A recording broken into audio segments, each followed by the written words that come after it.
Assalamualaikum warahmatullahi wabarakatuh. Perkenalkan, nama saya Nur Zaini.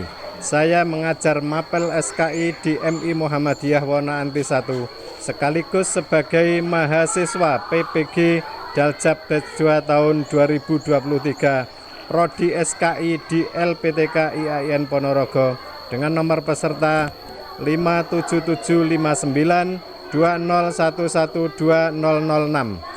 Hari ini tanggal 30 November tahun 2023.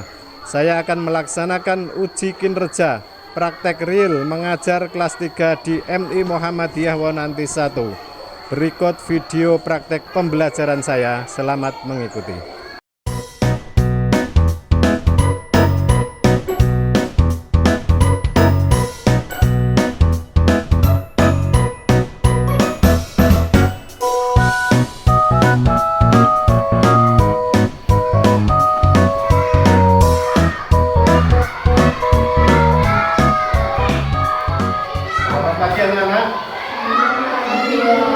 Assalamualaikum warahmatullahi wabarakatuh.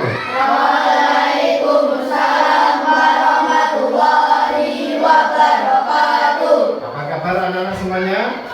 Alhamdulillah, luar biasa, tetap semangat, Allahu Akbar. Yes. Bagaimana kabarnya hari ini? Semua sehat, nggih? Sudah pada sarapan tadi pagi? Sampun. Pakai apa?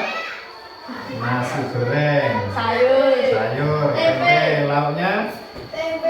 Nah, kalau sarapan itu dalam rangka untuk menyiapkan nutrisi, menyiapkan energi agar pembelajaran kita pada pagi hari ini kita siap, mempunyai semangat dan mempunyai tenaga dalam pembelajaran. Baiklah, untuk mengawali pembelajaran pagi hari ini, tolong ketua kelasnya untuk memimpin doa. Silakan berdoa dimulai.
Untuk menumbuhkan rasa kebangsaan kita bersama-sama menyanyikan lagu dari Sabang sampai Merauke. Hitungan ketiga kita mulai. Boleh sambil tepuk tangan. 1, 2, 3.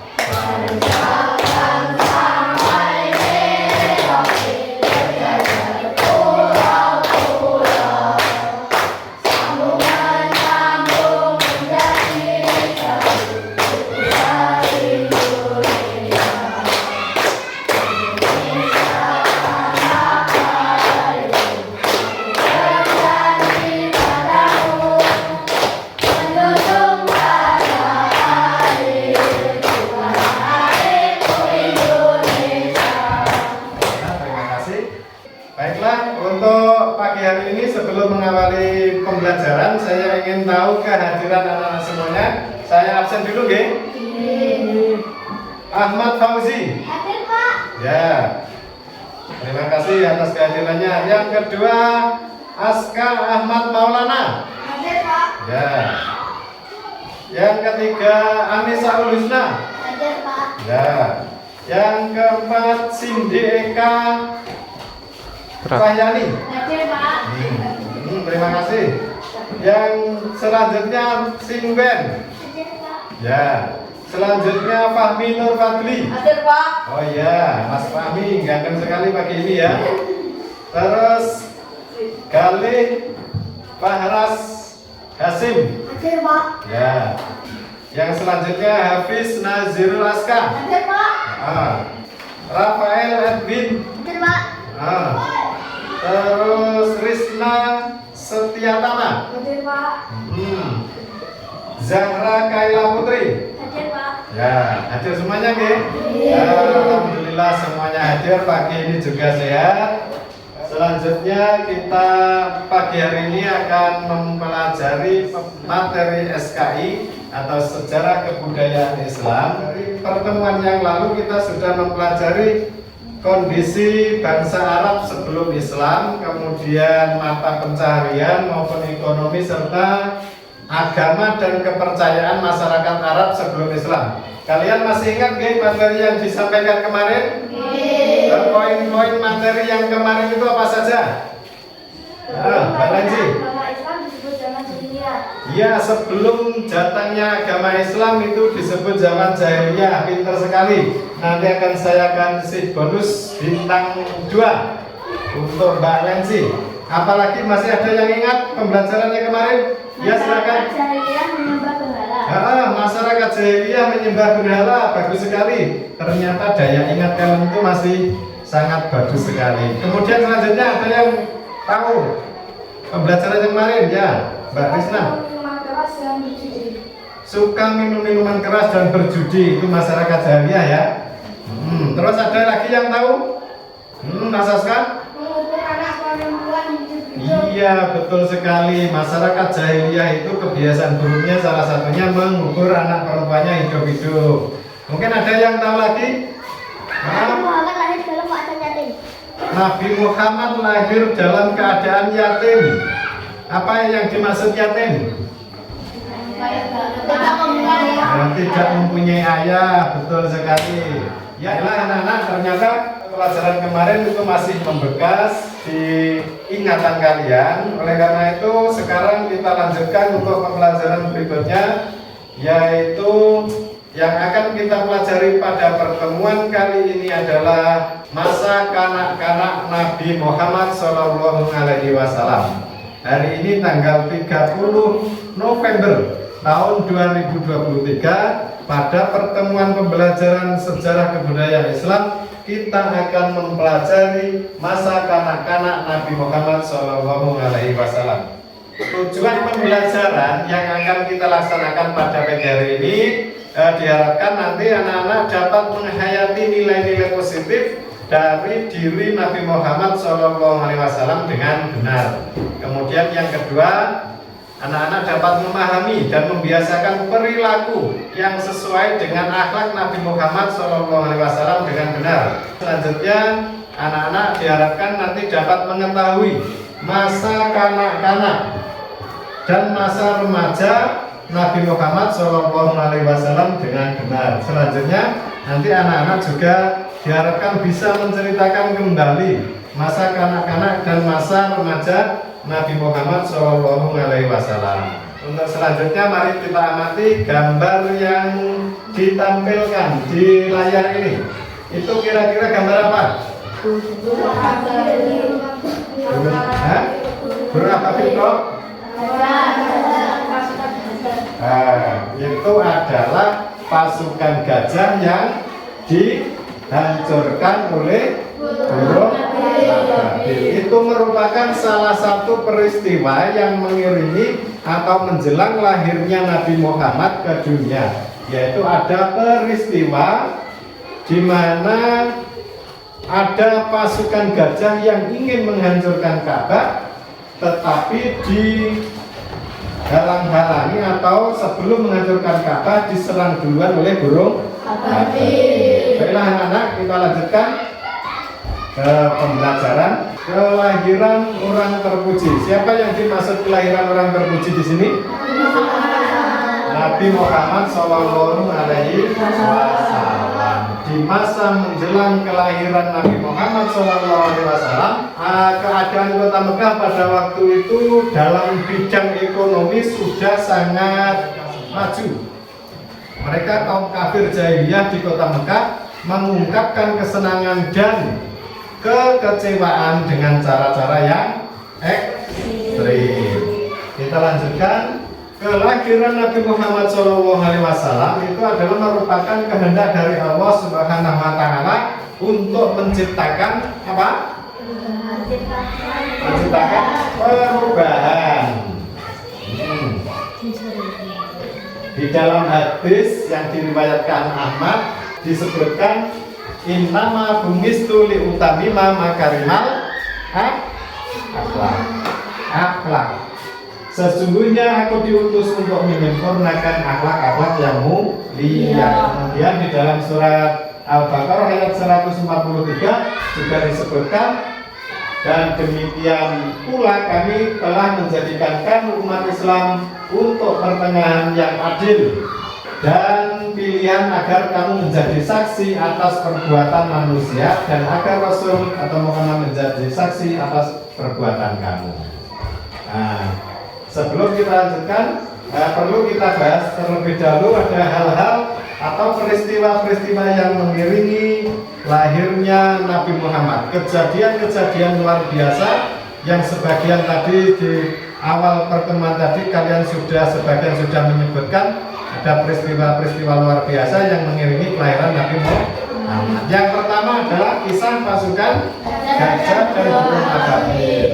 Pasukan gajah itu dipimpin oleh Raja Abraham. Nah, kenapa beliau ingin menghancurkan Ka'bah?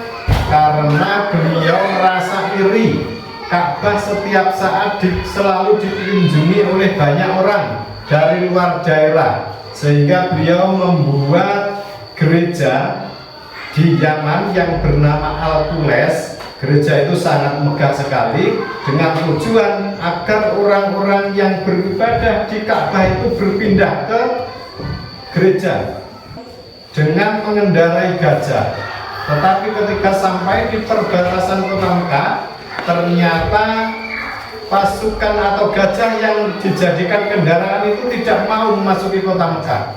Setelah itu datanglah burung ababil yang menghalau dan menghancurkan pasukan gajah. Dengan cara apa?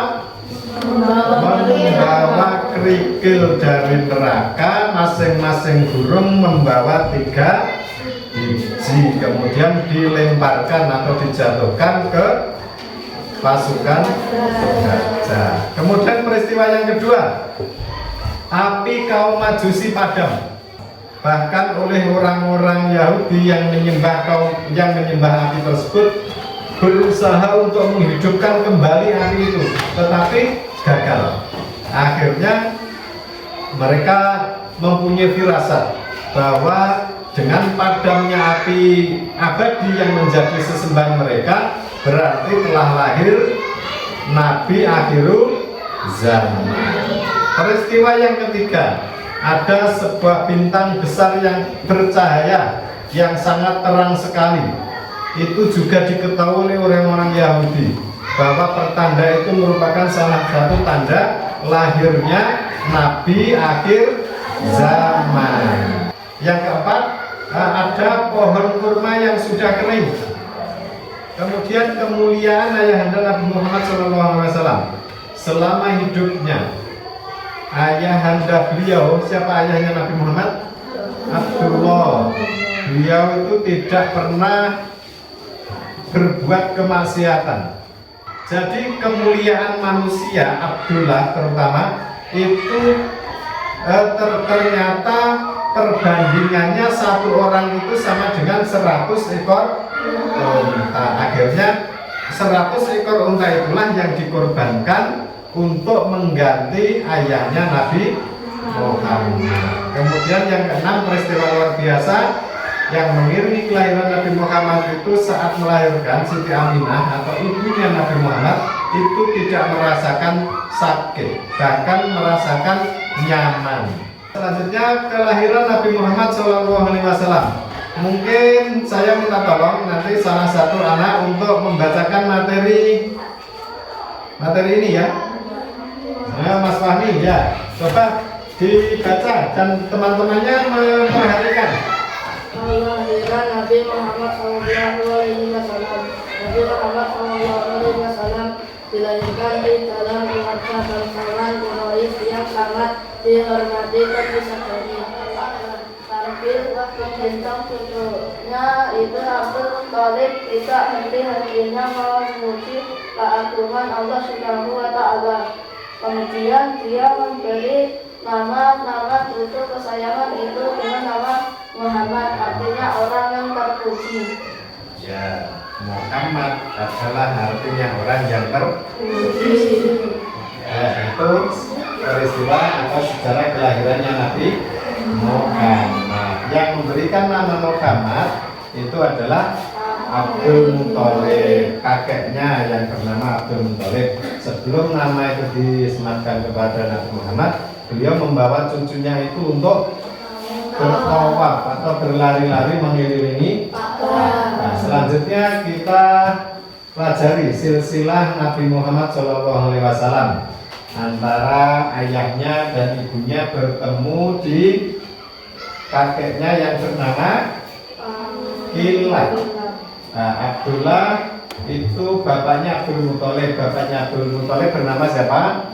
Hasim. Bapaknya Hasim bernama Abdul Manaf. Bapaknya Abdul Manaf bernama Qusay. Sementara dari pihak ibu, Aminah itu ayahnya Aminah bernama Wahab.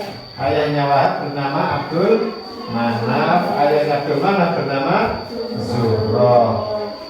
Nah, kemudian antara Qusay dan Zuhroh itu sama-sama anaknya Kilat. Jadi ketemunya kakeknya bernama Kilat. Itu silsilah Nabi Muhammad. Setelah kelahiran Nabi Muhammad, sebagaimana kebiasaan orang-orang Arab, Mekah itu memiliki tradisi, yaitu menitipkan anak-anaknya untuk disusui oleh orang-orang dusun.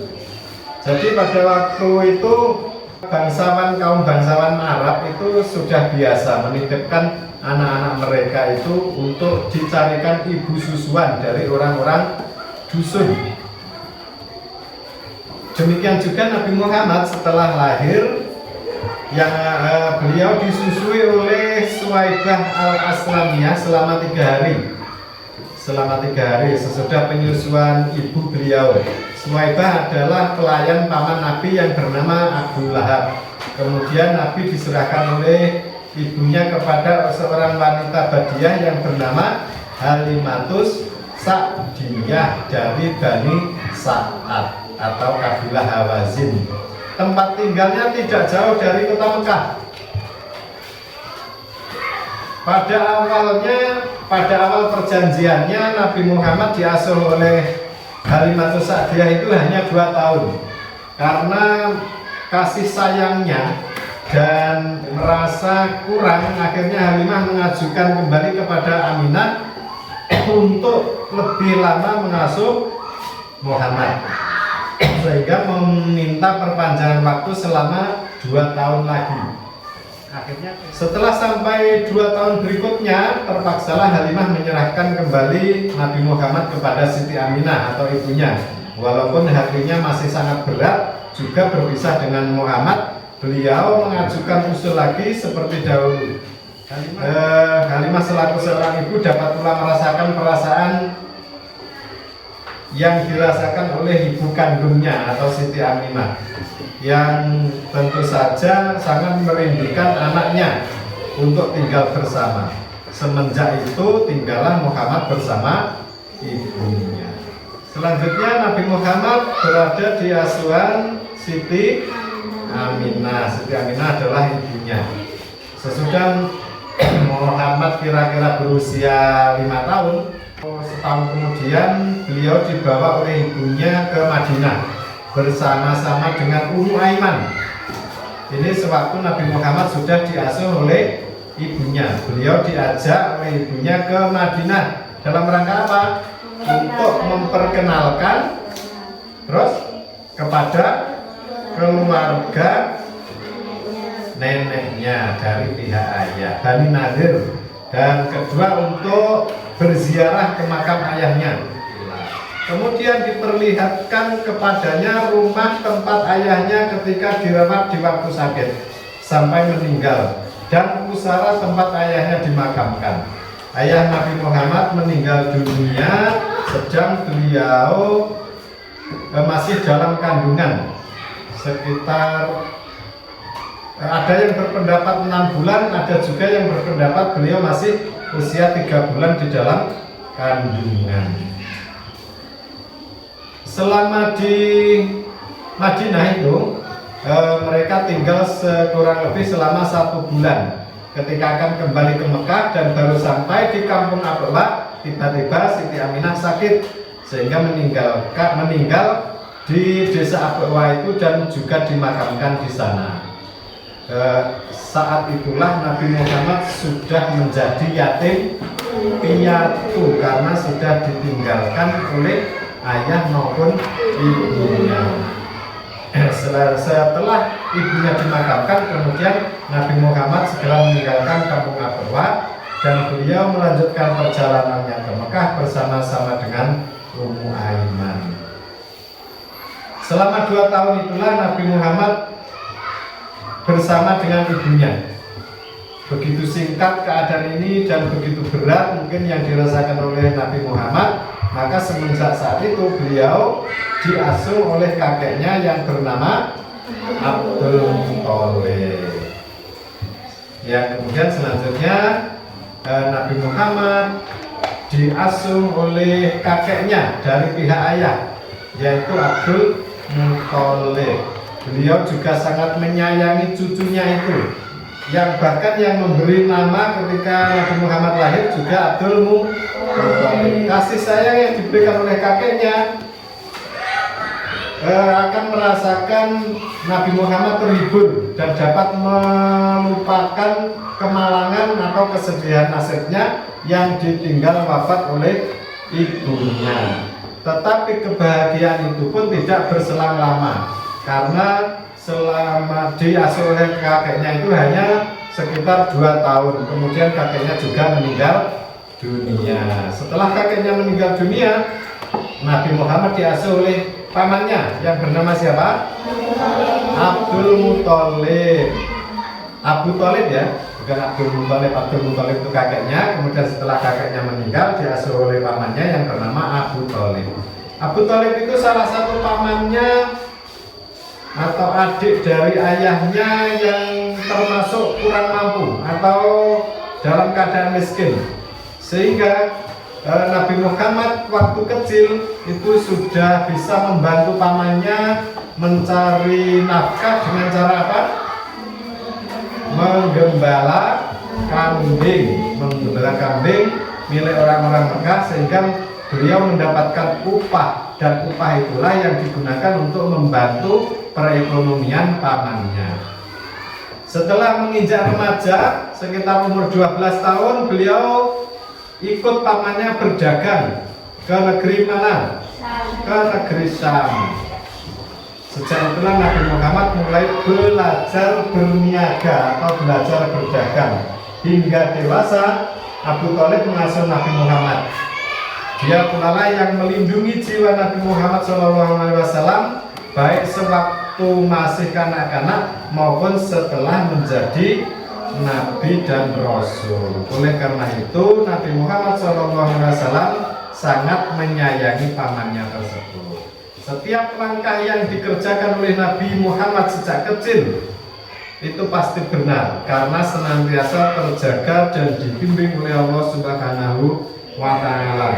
Beliau benar-benar memiliki akhlak yang mulia sesuai dengan tugasnya untuk menyempurnakan akhlak manusia agar memiliki perilaku yang mulia. Selanjutnya kita akan saksikan sebuah video. Nanti setelah menyaksikan video pembelajaran itu, kita akan bagi anak-anak menjadi beberapa kelompok untuk mengerjakan tugas. Nabi Muhammad SAW dilahirkan pada hari Senin pagi, tanggal 9 Rabiul Awal, tahun di mana pasukan Dajjal ingin merobohkan Ka'bah, bertepatan dengan tanggal 20 April 2008 tahun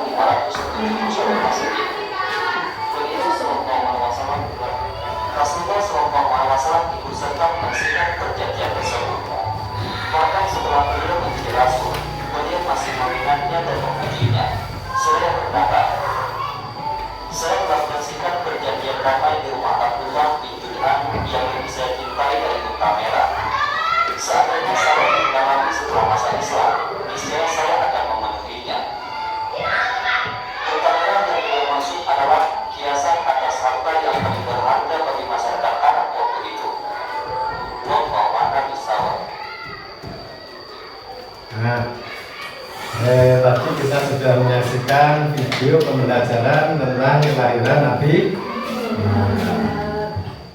Setelah menyaksikan dan mengikuti materi pembelajaran dan video pembelajaran hari ini, mungkin anak-anak ada yang mau disampaikan dari hasil pengamatan video tersebut.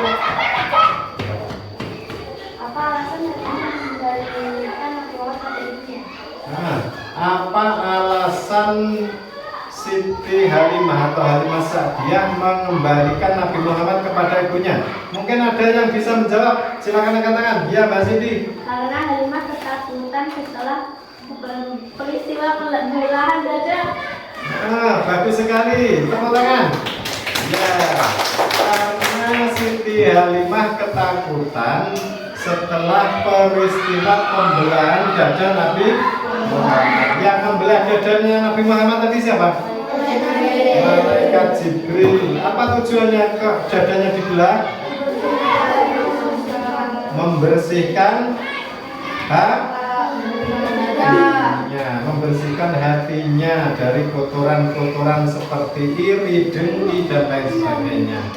Yang digunakan untuk mencuci dan membersihkan hatinya Nabi Muhammad. Air Zam-Zam. Pintar sekali. Baiklah anak-anak, sekarang setelah mempelajari pembelajaran atau materi, kemudian sudah menyaksikan video pembelajaran, selanjutnya kita membuat kelompok.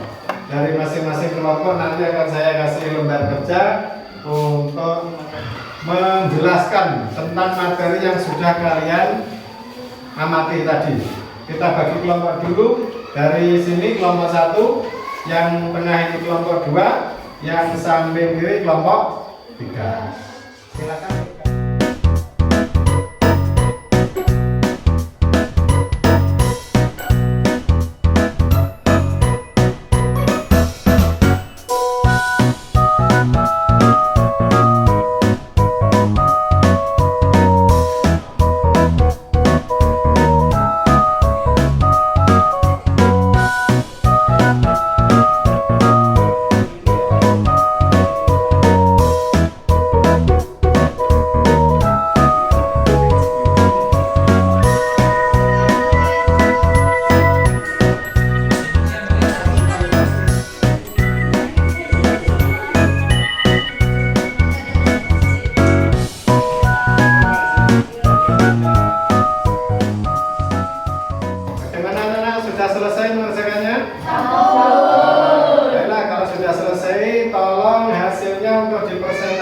Dari masing-masing kelompok. Yang pertama dari kelompok 1, silakan dari kelompok 1 untuk ke depan untuk menyampaikan hasil diskusinya.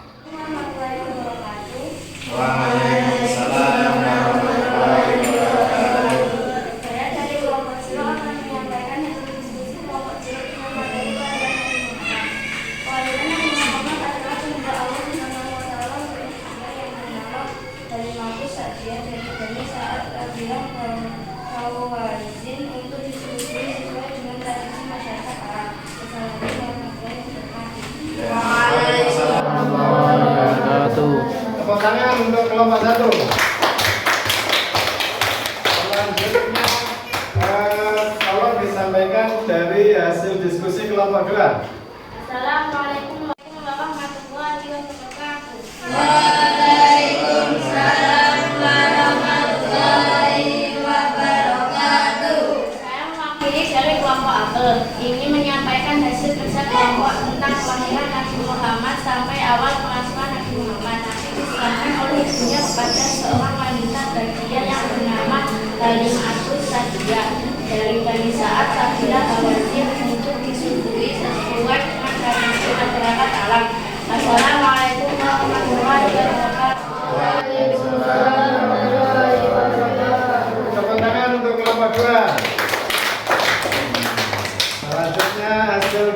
diskusi kelompok 3, silakan disampaikan. Assalamualaikum warahmatullahi wabarakatuh. Waalaikumsalam warahmatullahi wabarakatuh. Dari kelompok mangga akan menyampaikan hasil diskusi kerja kelompok mangga dengan materi kelahiran Nabi Muhammad sampai pengasuhan Abi Thalib. Yang dari saat kabilah dan lazim untuk disesuai dengan tradisi masyarakat Arab hingga dewasa Abi Thalib mengasuh Nabi Muhammad SAW. Assalamualaikum warahmatullahi wabarakatuh. Waalaikumsalam warahmatullahi wabarakatuh. Tepuk tangan untuk kelompok 3. Terima kasih anak-anak. Selanjutnya bisa disimpulkan bahwa pembelajaran pagi hari ini yang kita pelajari mulai awal dari kelahiran Nabi Muhammad, ada hal-hal atau peristiwa-peristiwa luar biasa yang mengiringi kelahiran Nabi Muhammad. Kemudian setelah Nabi Muhammad lahir, beliau diasuh oleh seorang dari dusun yang bernama siapa yang pertama? Halimah As-Sa'diyah. Kemudian setelah diasuh oleh Halimah, yang mengasuh kedua setelah Halimah siapa? Siti Aminah atau ibunya sendiri selama berapa tahun?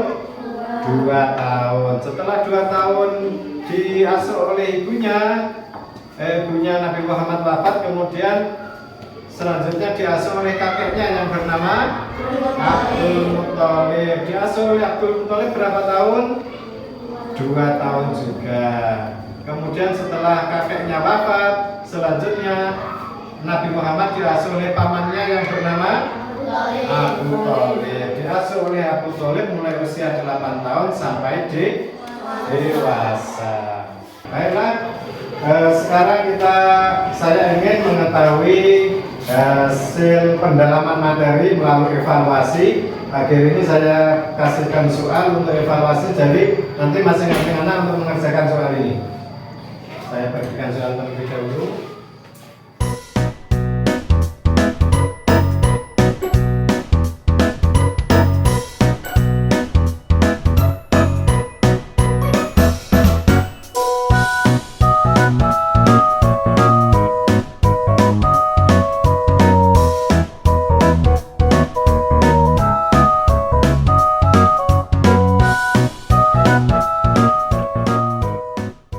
Sudah selesai mengerjakannya?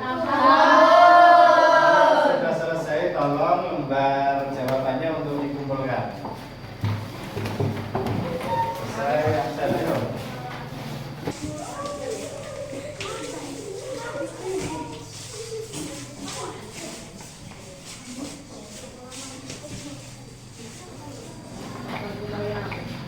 Dari hasil jawaban yang kalian kumpulkan, alhamdulillah sudah bagus sekali. Semua sudah bisa menjawab dengan benar.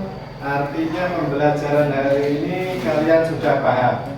Untuk pertemuan yang akan datang, nanti kita akan membahas tentang masa remaja Nabi Muhammad, kemudian masa dewasa Nabi Muhammad, dan juga masa kenabian dan kerasulan Nabi Muhammad. Untuk pertemuan kali ini, Bapak rasa cukup sampai di sini. Sebelum saya tutup, saya pesankan kepada anak-anak semua untuk tetap giat belajar di rumah, rajin beribadah, juga berdoa agar kita diberikan ilmu yang bermanfaat oleh Allah Subhanahu wa taala, sehingga ilmu itu nanti akan berguna di semasa kita hidup sampai kita mati nanti. Baiklah anak-anak, salah satu untuk memimpin doa, silakan ketua kelas Mas Fahmi untuk memimpin doa. Berdoa dimulai. A'udzu billahi minas syaitonir rajim. Bismillahirrahmanirrahim. Subhanakallahumma wa bihamdika asyhadu an la ilaha illa anta astaghfiruka wa atubu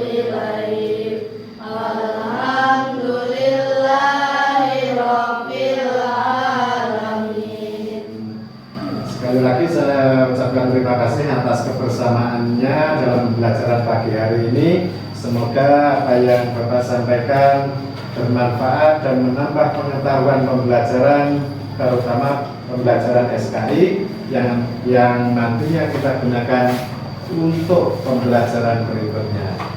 Terima kasih. Wabillahi taufiq wal hidayah. Assalamualaikum warahmatullahi wabarakatuh.